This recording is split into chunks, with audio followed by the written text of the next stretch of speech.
Josu Bezeta, tipo normala da, baina urte bat ditu, horre bileko da. Eta bere bizitza, bizitza arrunba da, segurazki, denon antzerako bizitza, ez da? Eoslearen deia jasotzen dena.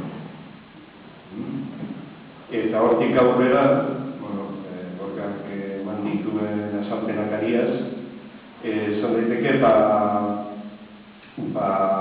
arruntetik beste leku batera, edo beste eremu batzuetara pasatzen dela Josu Bezetaren bizitza, ez da?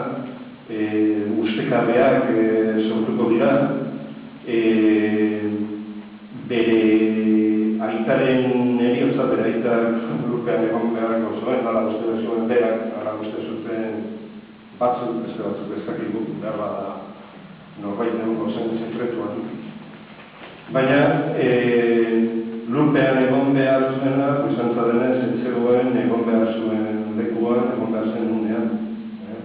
Eta horrek sortuko du, matatza bat, komplexu samar.